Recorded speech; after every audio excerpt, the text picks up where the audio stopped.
Olá, querido, seja bem-vindo a mais um vídeo aqui do canal Filhos do Altíssimo. Na aula de hoje nós vamos estudar o capítulo 9 do livro de Gênesis, a aliança que Deus vai fazer com Noé. Então pega aí a sua Bíblia e acompanhe comigo.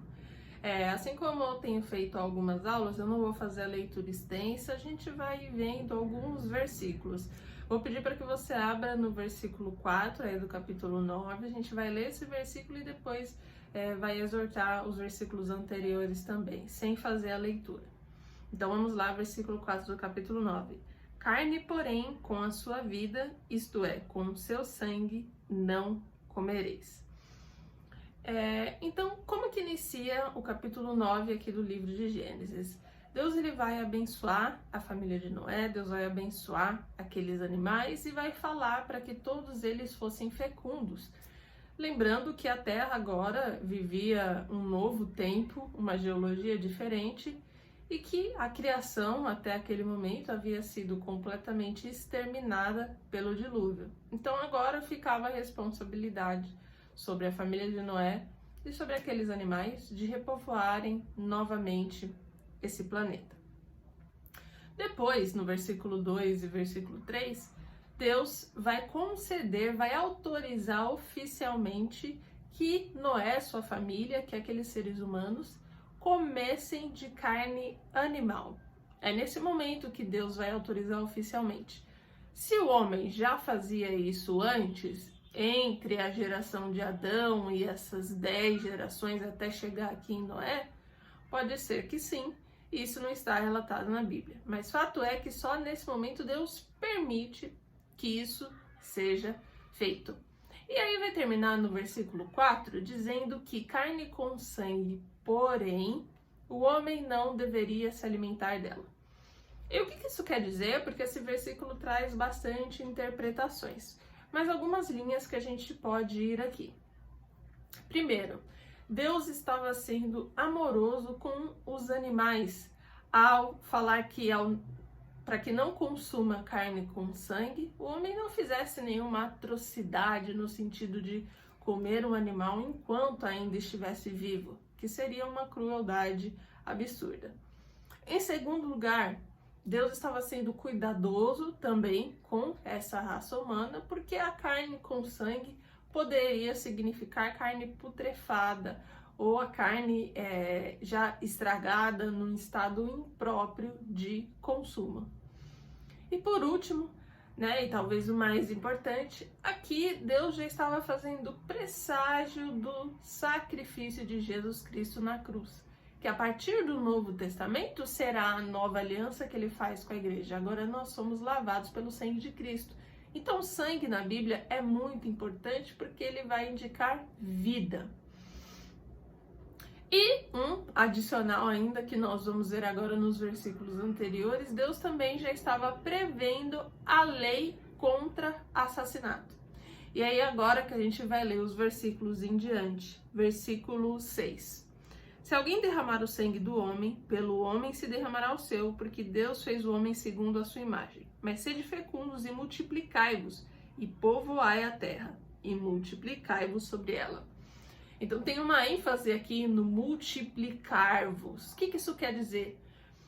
Esse versículo, ele vai muito em conta com o que a gente vai chamar de leis aí de poder executivo em relação à vida, mais precisamente em relação à morte. É a primeira vez que a gente começa a ter uma exposição nesse sentido aqui na Bíblia.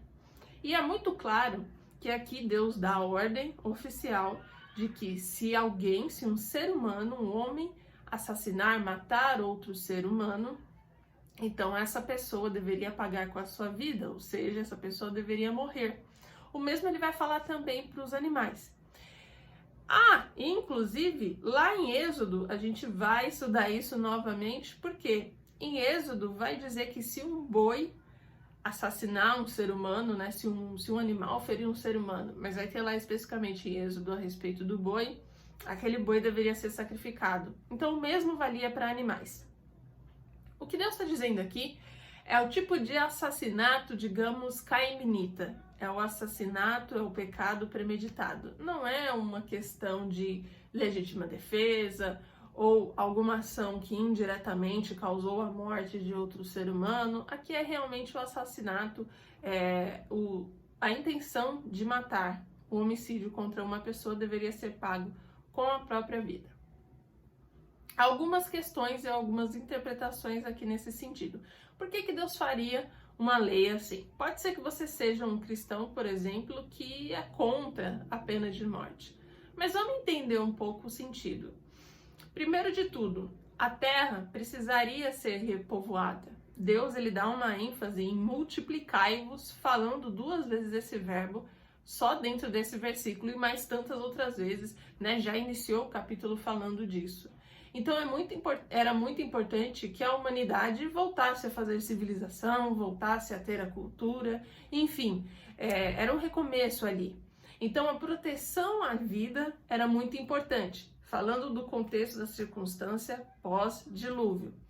Logo, se existe um assassino, isso é especificamente aqui um problema, porque essa pessoa está atentando contra outra vida, está eliminando, quando que a vontade de Deus é justamente que se multiplique. Esse é o primeiro ponto. Segundo ponto, obviamente que com esses assassinatos, se alguém assassina o outro, de novo aqui, específico dentro dessa circunstância, a gente tem um problema também com a ancestralidade divina, a semente divina. Ainda havia essa esperança, Deus conservou a família de Noé, porque era o único justo, Noé, que vem da descendência de Sete, e que agora a nova linha de esperança, a nova semente divina jazia ali, naquela família e naqueles descendentes. Segundo motivo para que Deus faça isso. Terceiro motivo, porque Deus nos fez a sua imagem e semelhança. Quando um homem mata outro homem, ele está atentando contra o seu semelhante. E Deus, em nenhum momento, apesar dos tantos intentos do ser humano em fazer isso, nos deu o poder de decidir quem vive e quem morre. Somente Ele faz isso. Terceiro motivo pelo qual é tido esse mandamento aqui.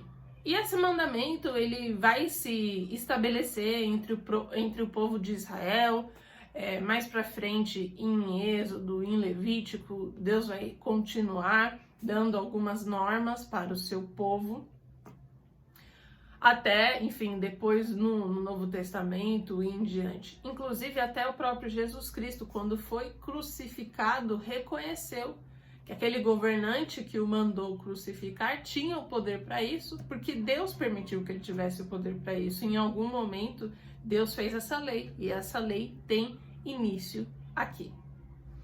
O quarto motivo, a geração de caiminitas, aqueles filhos dos homens, como a Bíblia se refere a eles, os de descendência de Caim, foram, como nós já falamos em aulas anteriores, aqueles que primeiro instauraram religiões estranhas, adoração a outros ídolos, e inclusive existe um forte pensamento de que até mesmo religiões ocultistas e satanistas. O que acontecia é que dentro desses rituais pagãos dos caiminitas, sacrificava-se pessoas. Isso é uma coisa que acontece, por exemplo, no ocultismo até os dias de hoje. Então matava-se homens, mulheres, crianças em sacrifício a esses deuses e a esses ídolos. Outro e quarto motivo pelo qual Deus estava estabelecendo essa lei aqui.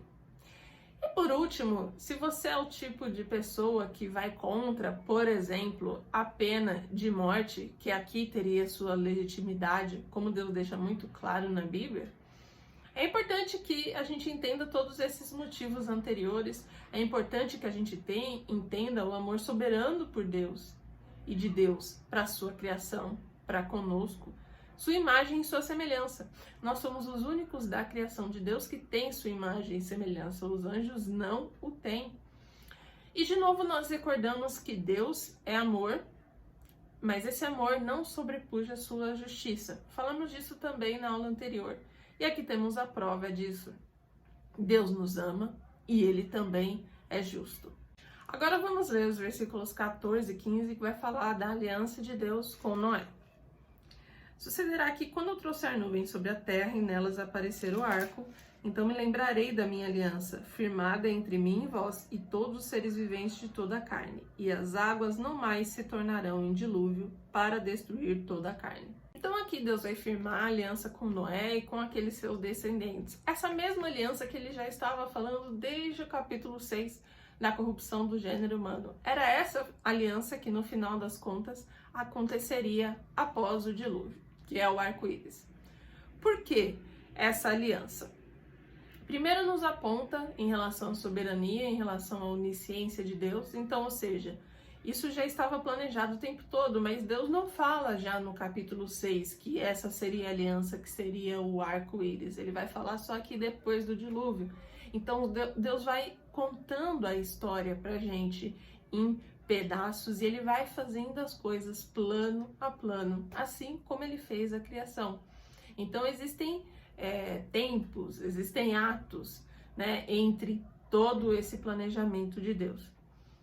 Para acalmar também todos aqueles descendentes ali de Noé que tinham acabado de sair de um dilúvio, para que eles soubessem que aquilo não aconteceria de novo.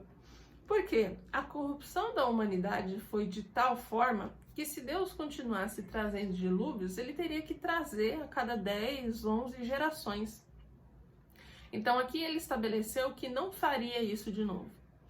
Lembrando que o dilúvio, como nós já falamos, é pré-apocalíptico. Isso quer dizer que ele é semelhante à segunda vinda de Cristo.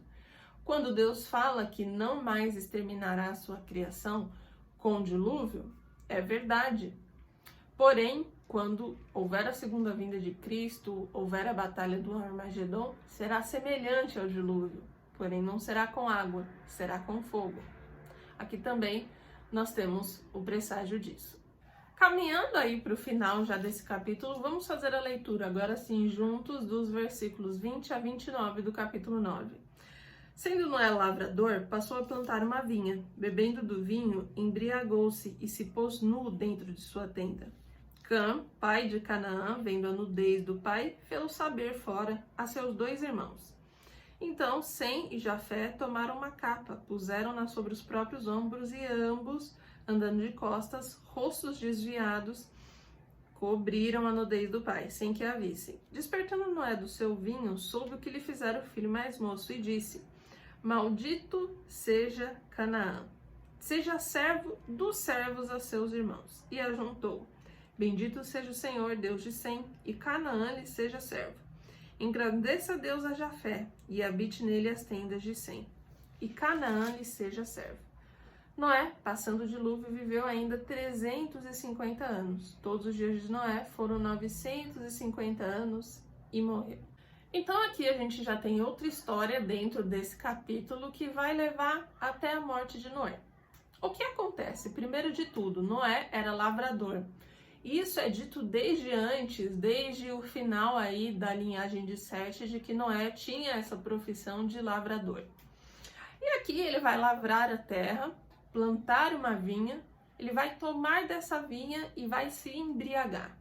Se embriagando, ele fica nu e Canaã vai ver ali a nudez de Noé e vai contar para os outros irmãos.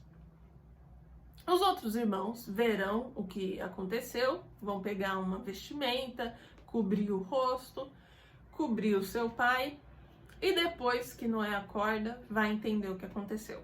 Algumas coisas aqui desse relato. Primeiro, em relação à embriaguez de Noé. Aí existem 2 pensamentos. O primeiro deles: Noé era lavrador, sempre foi. Porém, a Terra sofreu mudanças geológicas muito grandes depois do dilúvio. Isso quer dizer que talvez Noé não soubesse ou não tivesse tido a intenção de se embriagar quando ele plantou a vinha e quando ele tomou daquela vinha, ou seja, foi acidental. A segunda linha de pensamento é que Noé, sim, infelizmente, acabou pecando ao tomar demais da vinha e se embriagar. E com isso, ficou nu. O que vai acontecer? Cã vai notar ali, vai contar para os irmãos, e aí os irmãos vão voltar e vão cobri-lo. É engraçado porque, sem a devida interpretação aqui dessa passagem, a gente não entende muito bem o que aconteceu e parece até injusto, porque depois Noé amaldiçoa Cã e Canaã, por conseguinte, e fala que seria servo dos servos dos outros irmãos. Aqui a gente vai ver que Sem será a pessoa que continuará a linhagem divina. Noé vai dizer que bendito seja Sem, e Jafé, que é o outro filho, por mais que não virá dele a descendência divina, ele também era um homem de Deus e um homem justo. Algumas coisas que nos apontam aqui. Canaã, quando viu a nudez de Noé e satirizou aos seus irmãos, ele demonstrou esse espírito caiminita. Então aqui não foi simplesmente contar. Na Bíblia, que na minha tradução está dizendo que ele contou para os outros irmãos. E é por isso que causa uma estranheza do porquê que foram consequências tão grávidas. Nossa, ele só contou. Na verdade, do hebraico original, é a palavra satirizou, ou seja, ele contou com escárnio, talvez contou, enfim, ironizando ali aquela situação, zombando efetivamente de Noé. Esse foi o pecado. A gente vê que na época em que Deus escolhe Noé para formar aliança, para ser a família que eventualmente vai se salvar e vai entrar na arca, os filhos de Noé já eram casados, né? Esses filhos eles já tinham suas esposas. E por aí a gente sabe que naquela época eles estavam se contaminando com as mulheres caiminitas, né? Da descendência aí de Caim. Então, infelizmente, o que a gente pode entender aqui é que esse filho de Noé, Cã, acabou se contaminando com essa cultura, com essa personalidade pecaminosa dos caiminitas, daquelas pessoas. Infelizmente aqui ele cai. Ele é que nesse momento vai deixar claro que a linhagem da serpente continuaria através dele e através de Sem, oficialmente, continuaria a esperança da semente divina. Então agora fica mais claro porque as consequências são tão pesadas, porque ele zombou, ele escarneceu de Noé. Outro ponto muito importante aqui, no Antigo Oriente, a nudez era um motivo de vergonha, era um motivo de humilhação completa. Isso aponta lá para o início de Gênesis, quando Deus cria o homem e depois a mulher, né? Quando Adão vê a mulher lá no capítulo 3, Deus vai falar que deixará homem seu pai e mãe, se desposará, e que Adão e Eva estavam nus e não se envergonhavam. Depois que eles comeram do fruto da árvore do conhecimento do bem e do mal, imediatamente perceberam que estavam nus.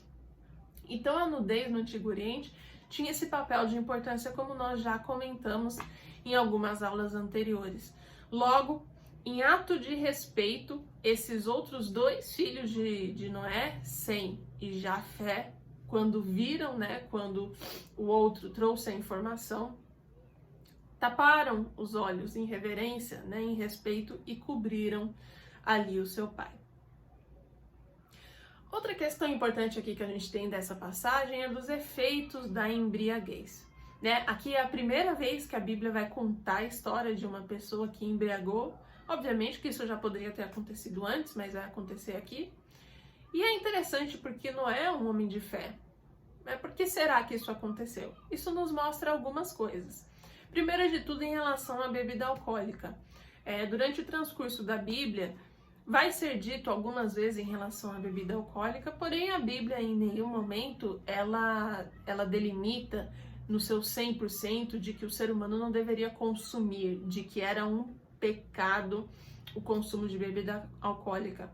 Mas é claro que em algumas histórias, e não será só a de Noé, veremos algumas outras histórias, vai apontar que o consumo excessivo do álcool leva a essas consequências desastrosas. Então Noé se embriagou e ficou nu.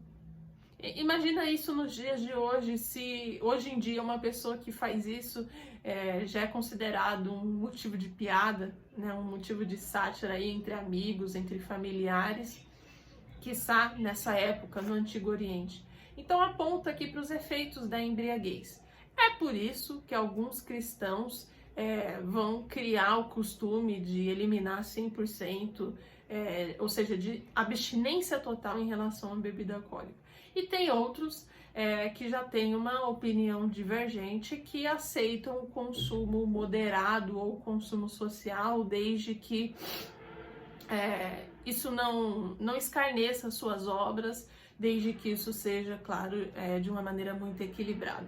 Nós vamos ter também as passagens de Jesus, quando Jesus transforma água em vinho, falando que, enfim, né, Jesus também consumiu e etc. Algumas pessoas também vão levar para esse lado.